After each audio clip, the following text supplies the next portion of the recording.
पांडव ने जाते थे मंदिरों में और ने करते थे मूर्ति पूजा। क्या थी इसकी वजह? महाभारत काल में पांडव ने तो मंदिरों में जाते थे, ने मूर्तियों की पूजा करके उनके आगे सिर झुकाते थे। क्या थी इसकी वजह? क्या था तब उनके पूजा का तरीका? क्यों मूर्ति पूजा नहीं करते थे पांडव? महाभारत काल में किस तरह से होती थी पूजा? पांडव वैदिक परंपराओं और यज्ञ अनुष्ठानों का पालन करते थे। तब माना जाता था कि ईश्वर को किसी रूप या आकार में नहीं बांध सकते। महाभारत काल में बेशक पांडव पूजा पाठ और यज्ञ करते थे, लेकिन मूर्ति पूजा नहीं करते थे। आखिर क्यों वे ऐसा करते थे? उस दौर में वो मंदिरों में भी नहीं जाते थे। ये बड़ा सवाल है कि महाभारत काल में आखिर पांडव मूर्ति पूजा नहीं करते थे। युधिष्ठिर सबसे ज्यादा धार्मिक थे, यज्ञ का आयोजन करते थे, लेकिन कभी मूर्ति पूजा नहीं की। देवताओं की मूर्ति के आगे सिर नहीं झुकाया। कुछ ऐसा ही बाकी पांडव भी करते थे। वैसे पांडव भगवान शिव, सूर्य, ब्रह्मा, कृष्ण, धर्मराज और वायु के परम भक्त थे। उन्होंने इसके बाद भी मूर्ति पूजा को जीवन में नहीं ढाला। कब माना जाता है महाभारत का युग? महाभारत काल का समय द्वापर युग के आखिर और कलयुग के शुरू में बताया जाता है। पुराणों में बताया गया कि कलयुग की शुरुआत 3102 ईसा पूर्व हुई। माना जाता है कि महाभारत का युद्ध इससे पहले कुछ समय पहले शायद 3139 ईसा पूर्व से 3102 ईसा पूर्व के बीच हुआ होगा। कैसे तब होती थी पूजा? महाभारत के अनुसार पांडवों का धार्मिक जीवन मुख्य रूप से वैदिक परंपराओं और कर्म कांडों पर आधारित था। यज्ञ, मंत्र, देवताओं की स्तुति वैदिक धर्म का मुख्य अंग था। ये वैदिक काल था, तब देवी देवताओं की पूजा मुख्यतः यज्ञ और हवन के माध्यम से की जाती थी, ने की मूर्तियों के माध्यम से। हम आपको आगे बताएंगे कि पांडवों में कौन कितना यज्ञ और पूजा करता था, ये भी कि उस दौर क्यों ना तो मूर्ति पूजा होती थी और ना ही मंदिरें जाया जाता था। किन देवी देवताओं को मानते थे पांडव? पांडव कई देवी देवताओं के परम भक्त थे। उन्होंने कृष्ण को ईश्वर के रूप में स्वीकार किया। गीता में अर्जुन को भगवान कृष्ण ने ही धर्म का ज्ञान दिया।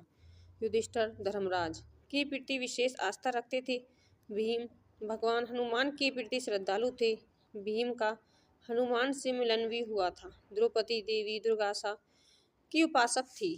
क्यों मूर्ति पूजा नहीं करते थे पांडव? इतने धार्मिक होते हुए पांडव आखिर मूर्ति पूजा क्यों नहीं करते थे? देवी देवताओं की मूर्तियों के सामने माथा नहीं टेकते थे, क्योंकि तब वैदिक धर्म में मूर्तियों की पूजा नहीं होती थी। भगवान को निराकार मानते थे, लिहाजा प्राकृतिक शक्तियों जैसे विशेष देवी देवताओं की पूजा ही अधिक हुआ करती थी। वैदिक साहित्य में मूर्ति पूजा का उल्लेख नहीं मिलता। ईश्वर को तब किस रूप में मानते थे? तब के धार्मिक विचारों के अनुसार ईश्वर का वास्तविक स्वरूप अदृश्य और असीमित माना जाता था। मूर्तियों के माध्यम से उनकी उपासना करना उचित नहीं समझा जाता था, क्योंकि मानते थे कि ईश्वर को किसी भी भौतिक रूप से सीमित नहीं किया जा सकता। किसे माना जाता था पूजा के लिए उचित स्थान? शिवलिंग या यज्ञ कुंड? जरूर प्रतीकात्मकता पूजा के संकेत थे। यज्ञ और पूजा नदियों और वृक्षों के करीब होती थी। तो मूर्ति पूजा भारत में कब शुरू हुई? तब मूर्ति पूजा शुरू हुई, तब बड़े बड़े मंदिरों का बनना भी शुरू हुआ। कब शुरू हुई मूर्ति पूजा और बनने लगे मंदिर? 500 ईसा पूर्व से दूसरी सदी में के दौर में इष्ट देवताओं जैसे राम, कृष्ण, शिव, दुर्गा की पूजा बढ़ने लगी। मूर्ति पूजा की शुरुआत इसी युग में हुई। बौद्ध धर्म और जैन धर्म ने मूर्ति निर्माण को बढ़ावा दिया। बुद्ध और तीर्थंकरों की मूर्तियों का निर्माण इसी दौर में शुरू हुआ। बौद्ध स्तूप और गुफा मंदिर निर्माण के शुरुआती रूप माने जा सकते हैं। भारत में गुप्त काल यानी तीसरी सदी से छठी सदी के दौर को मंदिर निर्माण का स्वर्ण युग माना जाता है। इसी काल में भगवान विष्णु, शिव और देवी की मूर्तियों की पूजा के लिए भव्य मंदिर बनाए गए। पत्थर और ईंटों से बने मंदिरों का निर्माण शुरू हुआ। कैसे करते थे युधिष्ठिर और भीष्म पितामह? महाभारत काल में अगर सबसे ज्यादा पूजा अर्चना और यज्ञ करने वाले की बात करें तो मुख्य रूप से युधिष्ठिर और पितामह भीष्म इस श्रेणी में सबसे ऊपर आते हैं। कर्ण को भी धार्मिक अनुष्ठानों का प्रेमी और उदार व्यक्ति माना जाता है। उन्होंने सूर्यदेव की पूजा नियमित रूप से की। युधिष्ठिर क्यों करते थे? युधिष्ठिर को धर्म का प्रतीक माना जाता है।